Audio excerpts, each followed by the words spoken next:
The Utah Jazz are now 0-6. The capture the flag is absolutely in play. Let's talk about this game between the Utah Jazz and the Denver Nuggets. Let's talk about the Nuggets first.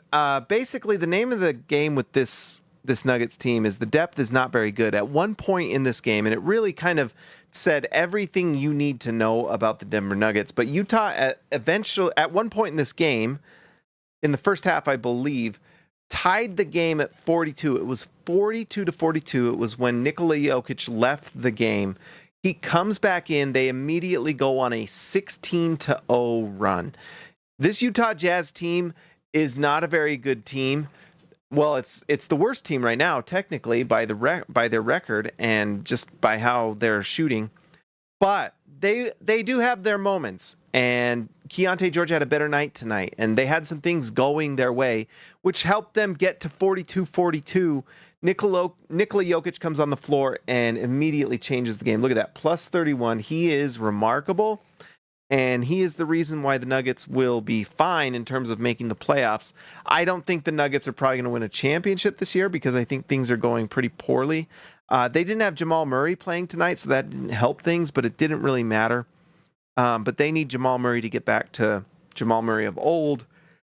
Sorry. This is what happens on stream. But to be the Nuggets team that they were that won the championship, they need him to get right. So that's everything about the Denver Nuggets. Sorry, let's move me up here. People complain. All right, let's talk about the Utah Jazz, who are now 0-6 and are going into this season with a very clear objective, and so far it's been going well. They had so many injuries tonight. Lauri Markkanen did not play. Jordan Clarkson did not play. They're missing Isaiah Collier. Those are players that I would typically play, and they are not. And so, but it didn't really matter because the Jazz were losing with them anyways. But let's go through who the players went, and I actually felt like the Jazz played pretty well tonight. On the live stream, we talked about it. Utah has the number 30 defense, offense. So the number 30 in the league offense, and it's the reason the Jazz are losing. Their defense has actually gotten better. In fact, let's bring that up a little bit and just look at where we stand. I don't know if this is updated with today's notes, but what I kind of felt like was this team could probably score a little bit, considering they had Lauri Markkanen, although Lauri Markkanen isn't playing. And Markkanen in the last two games he did play was not shooting the ball well, and that contributed to this. Utah needed Lauri Markkanen to play at an absolute star level to change some of these things. But if you look at this, offensive rating for the Jazz, number 30. That's interesting. The Bulls are number 29. That's kind of surprising. And they're 3-3.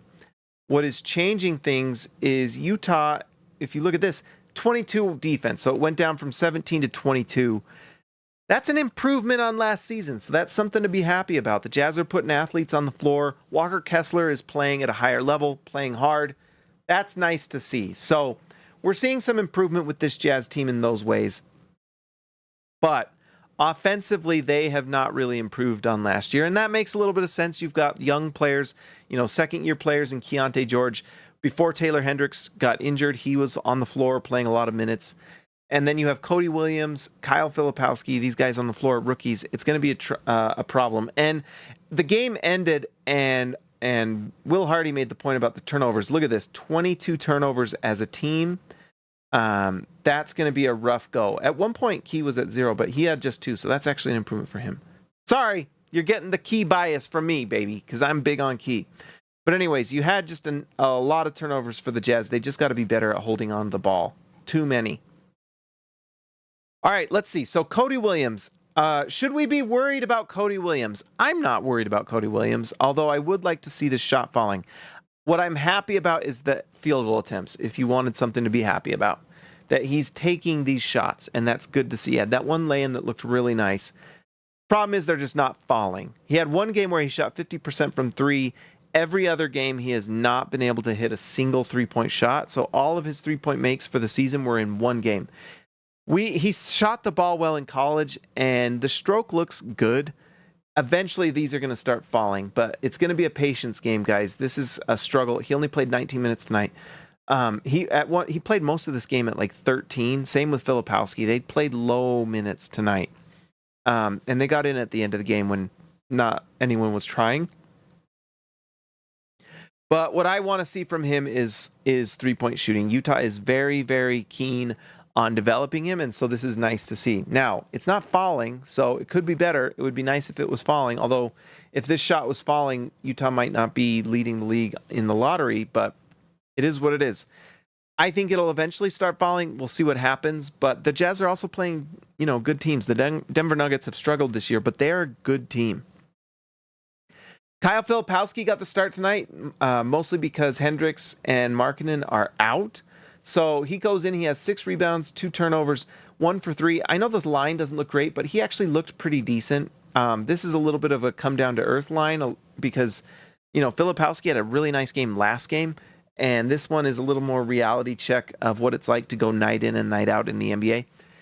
It's his first time playing against a lot of these guys, and playing in the NBA is hard, and so he's figuring that out a little bit. But 2 points is a little low. I'd like to see that a little better. The stroke looks pretty good. He just couldn't hit his threes tonight. Not a lot to take from that other than that he's a rookie and getting his first real minutes and playing. Seeing from him, I think he's just going to continue to get better. Walker Kessler had a really nice night, probably his best night of the year. He had a block on Nikola Jokic. It's reason to be pretty excited about Walker Kessler. And when he puts up numbers like this, it is a signal to those teams that are trying to trade for him that if Utah is willing to move him, and they may not be, but if they are, you're going to have to give a good 2 first-round pick offer for Walker Kessler because he is a very nice player. 8 for 12 from the free throw line, didn't realize, but he took 12 free throws. He has 14 rebounds and 18 points in this one. 8 of those from the free throw line. And look at this, 5 blocks. So easily probably Walker Kessler's best game of the season, at least stat-wise. And he's just playing with more confidence and with more toughness. It's really nice to see. Utah has been doing everything they can to build that confidence and build that toughness with him. Bringing in Drew Eubanks is in a lot of ways just a way to challenge Walker Kessler to show him what toughness means because Drew Eubanks brings that.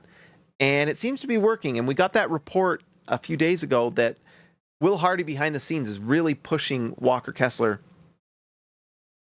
And it looks like it's probably working. It looks like he is absolutely answering the call. When you're putting up 18 and 14, that's big time stuff. So that's really nice to see from Walker Kessler.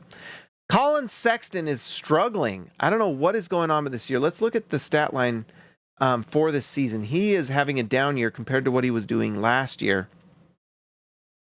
Yeah, look, last season he's averaging 18 points. He's down 5 points per game.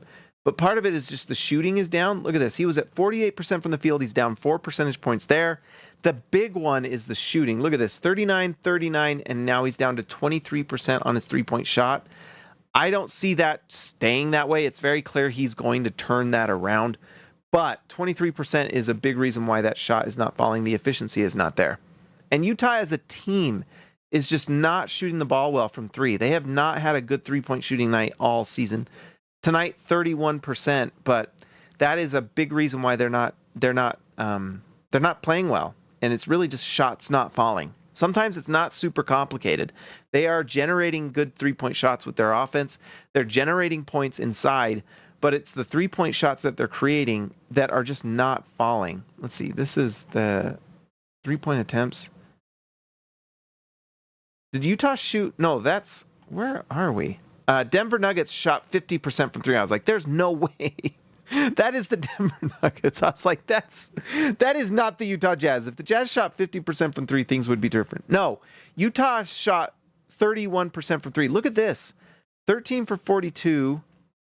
Utah is generating the right shots. Actually, this is kind of interesting. This is good Will Hardy stuff. The Jazz, with their team, are generating the 3-point shots. They're just not falling. Key has finally had a better 3-point shooting night tonight. It's his best 3-point shooting night of the year, so that's nice to see. So maybe a sign of things to come. But Utah's just not hitting them. Look at this. 0 for 5, Cody Williams. 0 for 2, Filipowski. 1 for 3 from Colin Sexton is better than most nights. 2 for 4, another nice shooting night from Sensabaugh. But everywhere else, it's just not enough. Actually, that's interesting. 31%, that's pretty... This might be the best shooting night of the year for the Jazz, actually. They have shot it so poorly, So that's something to watch. They do miss Markkanen and his 3-point shooting. But by the way, Markkanen's three-point shooting to start the year was not that good. So as a team, the Jazz have just not been hitting threes. Let's see. Keontae George, guess what? You're going to hear about it. 16 points, 8 assists. He played well tonight. He did. And just 2 assists. So everyone who likes to, or just 2 turnovers. Everyone who likes to just come online and make comments and take pot shots. Well, you can't do it tonight because he played well. And he is averaging in his last 3 games 8 assists per game. He is learning to play point guard and averaging 8 assists per game. Can't argue with that. In fact, let's just go look. I believe that Harden and Trae Young are leading the league in let's see. So let's go to leaders. Let's go to let's see. Doesn't it have the leaders here? Season leaders. So let's look at assists per game leaders. And if you go to assists per game, and I want to do, let's see, 3-point, where are they? Right there. Trae Young is leading the league with 11.7 assists per game. So just for reference, that's why I'm wanting to go here. If Keontae George averages 8 assists per game, that puts him in the top 5 in the league. Okay? Is anyone noticing this? Is it just me? Just a Hoops Nerd channel? Yeah!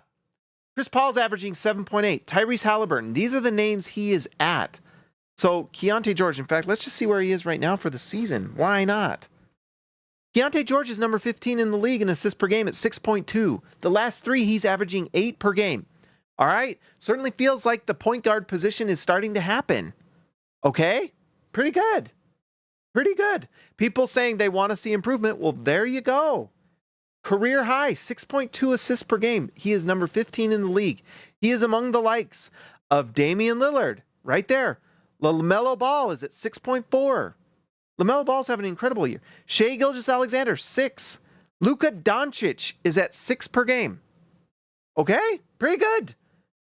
Like, gone are the days of the NBA where you have John Stockton averaging, 12 assists per game, which was incredible, by the way. Shout out John Stockton. And incredible what Trae Young, James Harden, and Jokic are doing. But can we give some props to Keontae George, who is assisting the ball at a nice level? Pretty good. And then 4 turnovers is high, but let's give some context to that. Everyone out there and their dog is yelling at Keontae George because of the turnovers. Well, maybe we should slow down just a tiny bit. Trae Young is averaging 5.7 turnovers per game.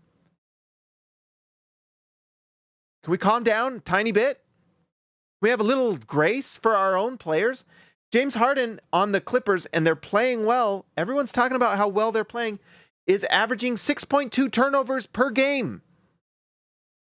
One of the things that happens when you have the ball in your hands in the NBA, if you are handling the ball and you are running the offense, you are going to turn the ball over. It's just a part of it because you have NBA athletes. Every single season, the NBA gets more athletic, longer, taller, faster, stronger, more skilled. And so it's tough. Can we calm down? John Morant, who everyone is absolute and rightfully so loves, is averaging 4 turnovers per game. Okay? This is pretty good. 4 turnovers per game for Keontae George. That is a 6-to-4 turnover ratio. Do you want it to get better? Absolutely. Absolutely. But even someone like Damian Lillard, who is averaging 6.2, he plays off of Giannis. He is the secondary option. Keontae George is the primary option.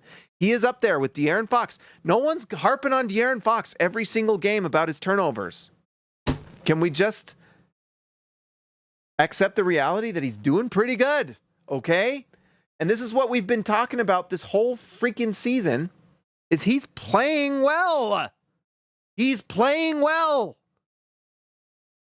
Tonight, he had his best shooting night of the year. The thing that has really struggled is the three-point shot. He has not been hitting the 3. Tonight, he did. 36% from 3, 4 for 11. You'll take it. Absolutely. Hopefully this is the start of something else. But 6 for 14, 42% from the field. This is a nice night for Keyonte George. So there you go. Shout out to Key. Bryce Sensabaugh has been the best shooter on the Jazz this entire season. Look at what he is shooting this year. Bryce Sensabaugh shoots 50% from 3 tonight. He goes 44% from 3 for the season. I did not expect that. I was not the biggest Sensabaugh fan. Proven me wrong. The dude is shooting the lights out, 44%. Now, it's on like 4 attempts per game or around there, but that's pretty good. I was on the playback with Sven from SLC Dunk. We were talking about it. You know, and I don't know how you do this because this is where Will Hardy's going to run into some issues. We talked about this, but the Jazz are 0-6. Colin Sexton should probably be the 6th man just because that's the role he's going to play on other teams. I don't know what the Jazz can do about Jordan Clarkson, but can we just call his sprained pinky toe a season-ending injury and start Bryce Sensabaugh from the 2? He's playing pretty well, and I'd like to see Bryce Sensabaugh doing this, see what he can do with 20, 30 minutes per game. We only gave Cody Williams 19. I think Bryce Sensabaugh deserves a little more look. He's shooting the ball well. And I guess if you're arguing about it, well, he got the same amount of minutes as Cody Williams, but Cody Williams is going up against NBA athletes. He's going up against, starting units. This is against the benches of the league. Now, maybe the Jazz kind of look at Bryce Sensabaugh a certain way. Is he the 6th man of the future? Maybe. He does a lot of things. The thing that I'm always kind of a little surprised is that he's not making those mid-range floaters, pull-ups and things. He has a little mid-range game. It does not seem to be happening. And I actually thought that would be a little better. I would hope it'll get a little better. I tell you what, I'm pretty impressed with what I'm seeing from Bryce Sensabaugh. I think Bryce Sensabaugh deserves some praise. He's shooting the ball well. Now, we'll see if he can do it an entire season. It's just 6 games, right? But I'm happy with what I'm seeing. I hope you guys are. It's fun to watch.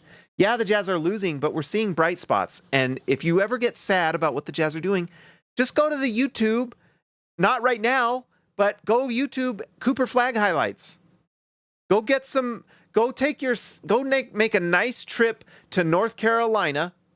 Get some tickets to go watch Duke. They're going to be hard to get. I tell you that much. That place loves their college basketball. It's going to be fun. Go get some tickets to New Jersey, baby. Go watch Ace Bailey and Dylan Harper on Rutgers. One of those dudes is probably going to be on the Jazz next year, and that's exciting. In fact, should we do some more draft talk? I think I'm going to do more and more draft talk. Maybe you guys want it, maybe you don't, but I know I want to a little bit. I'm excited about this future for this Utah Jazz team. Absolutely excited because what we're seeing is that Keyonte George is just getting better. I think what's really cool is that, we can't just put these guys in a box and say, this is what this guy is now and forever. You can't. We're learning. This is a learning process, and the Jazz are collecting assets, trying to figure out who and what they are. But we're certainly learning some cool things about Keyonte George, that he can grow as a player. I mean, we shouldn't be surprised. The skill level that he had just coming onto the Jazz with all the things he could do is impressive. It's really cool. And I tell you what, I'm pretty impressed with the assist to turnover ratio. I don't want to hear it anymore. He is averaging 6.2 assists per game. At the last 3 games, he's averaging 8 assists per game. Tonight, he had just 2 turnovers. I'm happy with it. Now, you could talk about defense and all that, but guess what? Utah was at number 17 defensively coming into this game, and are 22 after tonight, and that's against the Nikola Jokic, after playing Nikola Jokic MVP, Nuggets former champions. Pretty good, okay? And the Jazz are playing good teams. That's another thing to remember. Utah's season was no joke. This season has been brutal to start. Utah has started against, and after tonight, the Spurs beat the Wolves, by the way. The Jazz have not played a single team that isn't at 500 or better. Every single team they've played is either playoff caliber or 500 or better. So it's not like the Jazz are having an easy schedule, right? The Jazz are not doing this against the Wizards and the Pistons and the the Blazers, right? They're doing this against the Nuggets, the Kings, who else have they played? The Spurs, who are good. They have played good teams. So, this is going perfectly. And, before we talk about, let's just talk about it really quick. But John Collins, I got to say, he's playing better and better and better. John Collins is playing himself into potentially tradable, which the Jazz would be just ecstatic about, I'm sure. Just ecstatic. But you know what? The Jazz are losing either way, so the Jazz don't have to worry about having to trade John Collins. John Collins is going to pick up his player option next year because he's going to make $26 million. I tell you what, if someone says, "Hey James, would you like to play on the bench for the Utah Jazz and make $26 million?" and people talk about you getting overpaid, I'd tell you, I'm happy to be overpaid, and I'm happy to have everyone make fun of me for the rest of my life. For $26 million, are you serious? Are you serious? But anyways, John Collins, if he didn't make $26 million, we'd all be just absolutely over the moon. 5 for 9 from the field, 15 points, 5 rebounds, 5 assists. He's playing pretty great. Pretty great. In fact, 15, 5, and 5, if that's what he was averaging, I mean, $26 million would seem like a bargain, right? So him doing this off the bench, he hits his only 3 he took. He goes 4 for 5 from the free throw line. Great attitude, great character, leadership on the bench. It's perfect. I'm perfectly happy with John Collins on this team the next 2 years. Why not? He's great. And guess what? You get a highlight dunk once or twice a game. It's pretty fun. Shout out John Collins. I enjoy John Collins. We should all enjoy John Collins a little more. The Baptist is great. And here's the thing. And by the way, that nickname is pretty cool. Because, and we're going to get scriptural here. We're going to get scriptural. But John Collins is known, his nickname, John the Baptist. Is not John Baptist known as the one who leads the way for one greater? Is John the Baptist leading the way for Cooper Flagg to join the Utah Jazz? If that's not an omen, I don't know what is, baby. I don't know way for someone greater to join this team, to lead the Utah Jazz fans out of despair and into the land of prosperity. We will get there. We just got to get through this desert. It's okay, though. The desert has some really fun little bright spots. And one of those bright spots is Johnny Juzang. 17 points, 4 for 9 from the field, 3 for 7 from 3, 6 for 6 from the free throw line. Honestly, I don't know why he doesn't play more minutes. Me and Sven were talking about it. It doesn't make a ton of sense. Why not? Why not? Why can't he play more minutes? Why can't he be a core part of the future? I think he is. You can do much worse than guys that are 6'8", 6'9", shooting 40% from 3. Pretty cool. KG10 to TJ5. Capture the Moses, baby. We will part the seas of the ping pong balls. And there will be a pillar of fire as that one ping pong ball drops. And it has Utah Jazz at number 1, baby. Utah Jazz at number 1. It's meant to be. I love Drew Eubanks. That's all I got to say. He is tough. He is strong. He plays the game the way you want him to. He doesn't have a ton of skill, but he is smart. He is tough. He defends and he rebounds. And it's great. It's really great. And I think he kind of teaches toughness to this Jazz team. I really like it. Svi Mikhailiuk had his best Svi Mikhailiuk game. 2 for 5 from 3. Can't argue with that. Patty Mills is basically a placeholder until Isaiah Collier comes back. I really want to watch Isaiah Collier. I think it's going to be a lot of fun. And I think watching Collier and Keontae together is going to be fun at times. And so I want to watch it. I think it'll be great. But yeah, let's talk about the tanking thing. This Utah Jazz team is set up perfectly to get Cooper Flagg. It is meant to be. I'm speaking it into existence. We might as well just start buying Cooper Flagg jerseys. Go ahead and make them because they're coming. But anyways, their schedule is so insanely front-loaded that it's perfect because Utah plays like 90% of their game are against the best teams. They don't play Eastern Conference teams more than like 5 or 6 times. I think it's like 5 to 7 times they play teams like the Spurs or worse, and I think it's like 5 to 6 times they play an Eastern Conference team that's a bad Eastern Conference team pre-trade deadline. It's crazy. And then you got to think that Utah, seeing what they have right now, obviously, I mean, by the way, if you are Lauri Markkanen and you didn't want to get traded, he was very smart to wait, because I tell you what, going 0-6, Utah might have thought, you know what, let's just get what we can for Markkanen. They would have gotten offers. Doesn't mean they aren't going to get offers next offseason, but my goodness. But the cool thing is that they can do this and Markkanen's on the team. But anyways, Utah is going to be at a very good place in terms of lottery position. And then come trade deadline, I'm sure they're going to take what they can get. If you got an offer for Jordan Clarkson, if you've got an offer for John Collins, if you've got an offer for Colin Sexton, they're probably going to take it, because I'm sure Utah would much rather play, Isaiah Collier than Jordan Collins and Colin Sexton. I'm sure they'd much rather play Bryce Sensabaugh and see if he can continue to improve. And they would much rather just get more assets, because who knows how things are going to go this offseason. Who knows what's going to happen in the future. But what's very clear is that the core centerpiece, most important player on this team is not on this team yet. It just depends. I just don't think I think Keontae George is a core part of the future. I think Taylor Hendricks is. And Cody Williams too. But the most important player is probably not here yet. And that's okay. That's why the Jazz are doing what they do. And, it may not even be Cooper Flagg. If he doesn't come on the Jazz, then Utah still has a chance at Debonsa. And what's nice about this draft is that Utah, with the way things are going, are 100% giving themselves a 100% chance at a top 5 pick.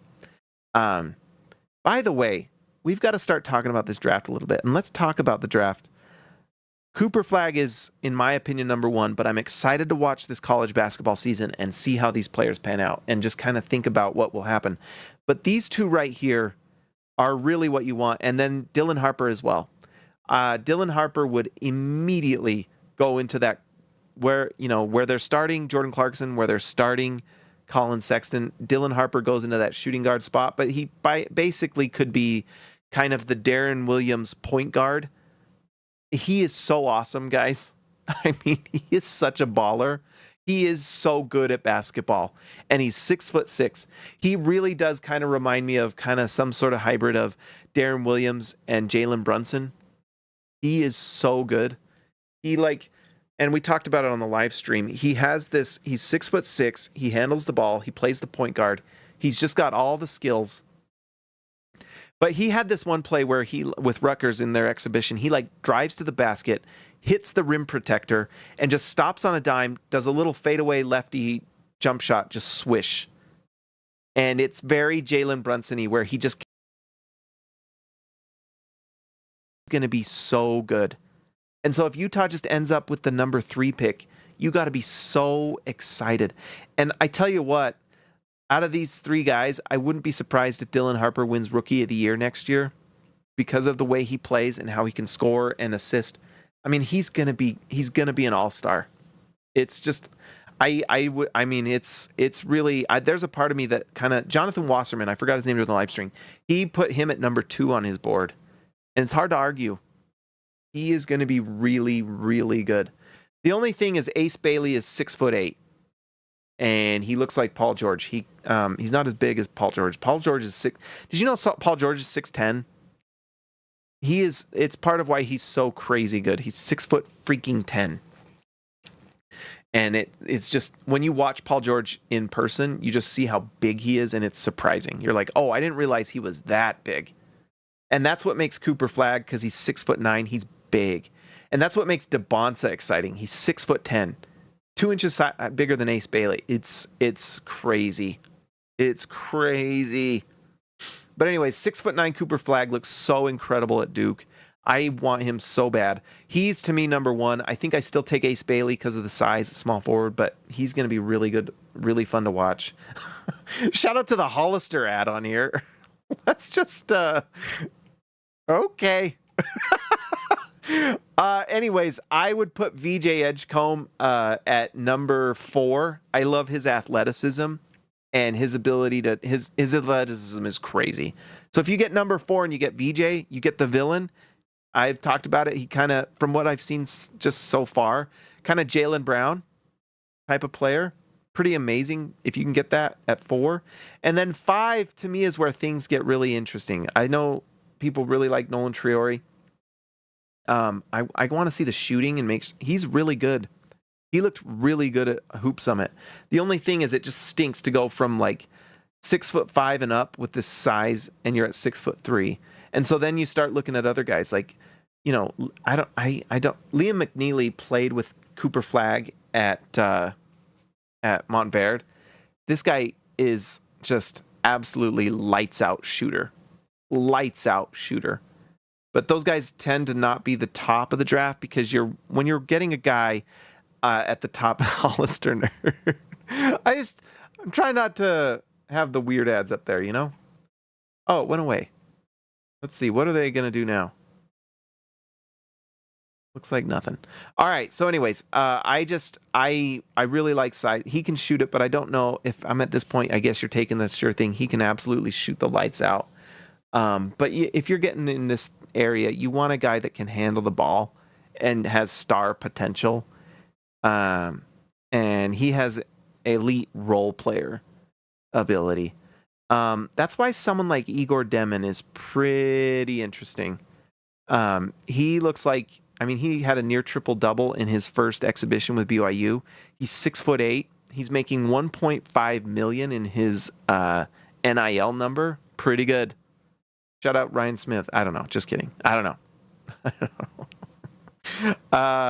Common Malawatch is the other guy that I'm like, do I take Common Malawatch at 5 if I know he can be 7'2", can shoot the 3, and is an absolute beast athlete that can guard Victor Wembanyama, right? If he can shoot the 3, he becomes so interesting. He's so raw, but there is like incredible potential. The guy cares too. He's like all in at Duke. Duke and Rutgers is going to be so fun to watch. I hope they play. I don't know if they play this year. In fact, I got to look that up. But Jaleel Bethia, he was like, a lot of people had him 5 until Nolan Trier really broke out at Hoop Summit.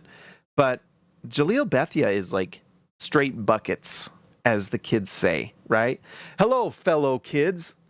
But anyways, Jaleel Bethia is a bucket getter. I need to watch some of these other guys like Drake Powell. I need to watch him. I don't know much at all. Trey Johnson, I watched honestly like 5 minutes, and I need to watch more. He's not as quick or explosive as I'd like, but that's what college season is for. Rocco Zakarski, 7'3". What's interesting is look at this 13. Look at where the Jazz have their pick from the goal from. Let's see. Where are the Wolves at this point? Oh, the Wolves, they jumped to 18? Look at all these teams 3-3, including the Minnesota Timberwolves, who got beat by the Spurs tonight. Utah gets 18, which I guess in this mock gets them Ian Jackson, shooting guard out of North Carolina. I don't know anything about him. I got to watch some film. Con Knopel on the Duke is probably going to rise. This guy is shooting big time. He is really good. Con Knopel, pretty good. I hope they did not give him a middle initial K. Anyways, let's see. That's about it. I don't know if I'm seeing anyone else that I've really been watching. Okay, looks like we're back. I think we disconnected, guys. Anyways, one thing that I've kind of learned with draft prospects is that go watch their highlights, their best plays. Go watch them. And what I kind of do, and it's really helped, is does their highlight play look like a play they can get off in the NBA? Like a shot they can get off, right? Like watching Dylan Harper and his highlights, those are the best highlights, and you are going to see them. And is that the type of thing that can go well in the NBA? And they do. They absolutely do. Same with Cooper. Same with Ace Bailey. But when you see someone in their highlights, they're all plays where they're kind of like diving into someone or just kind of overpowering some small guy at like Wichita State. those guys don't seem to always pan out for me, right? So you just kind of want to watch their highlights and then just think, all right, now he's up against an NBA athlete and with spacing. Is this something they can get off with spacing? Or is this something they can get off when they're guarded by, like, you know, Bilal Coulibaly or Lou Dort or any of these elite defenders, Kawhi Leonard, whatever, right? He's so reliable, they call him Constantinople. He's a really good shooter. He's a really good player. Anyways, that's what I kind of do. And so I'm going to start doing that. Nolan Trier did great things at the Hoop Summit, so good sign for him to be a really nice player. And in the end, you do want to just hit with these picks. You got to hit, especially if you're going to go through a season where you lose all these games. Drake Powell, I need to watch him. You know? So anyways, guys, that's all I got for this. Let's do our what's it called? Our lottery thing. The Jazz are I can't believe this is happening. It's truly exciting. I hope you guys are excited. We've never seen this. I've never seen this in all my time talking, covering, writing about the Jazz, rooting on the Jazz as a kid. We've never been this bad. And it's great. It is absolutely the right thing. So let's give a shot. Let's see if the lottery was today, what would happen? Utah drops 2 spots and gets Dylan Harper. Yeah, baby! We got our focal point of the offense for sure, and then Utah plays him next year. Maybe he wins Rookie of the Year, maybe not. But then the Jazz are in great shape for AJ DeBonsa or Cam Boozer or whoever else is in that draft. Really great. So that's going to get marked down on my little recording sheet here. We got to put it down, number 3. So the last 3 nights we're averaging about spot 2.2. All right, baby. Yeah, so for the season we've gone 7, 1, 3, 6, 6, 3, 6, 4, 2, 2, 3. See how much that helps? Utah, since they've taken the number 1 spot, are 4, 2, 2, 3. We have never been higher than 4. Having the number 1 worst record absolutely helps. Rutgers doesn't play Duke until March Madness, perhaps? No way. That sucks. Is that true? That's too bad, because that would have been a really fun game. That would have been the most watched college game of the year. Darn. All right, guys, let's give a shout out to the All-Stars. Thank you so much to the All-Stars and all the members who support the channel, especially during a tanking season. You guys are unbelievable for supporting this channel, especially during a tanking year. I appreciate it so much. So much. Shout out Tyrone who got on the playback. Thank you for all the kind words, Tyrone. All right, let's give a shout out to Baby Elliot Matson, Dirty Jazz Car Wash Channel. See ya, Alexa later. Christian House Money to Haas, The Outlaw, Jesse James Nelson, Jordan the Goat Besserell, Austin R. Grant, Editor Extraordinaire, KG10 to TH5, and Patrick Akubo, the Connoisseur. Guys, thank you so much for supporting the channel. If you're a Jazz fan, like and subscribe to the channel. If you haven't already, what are you doing?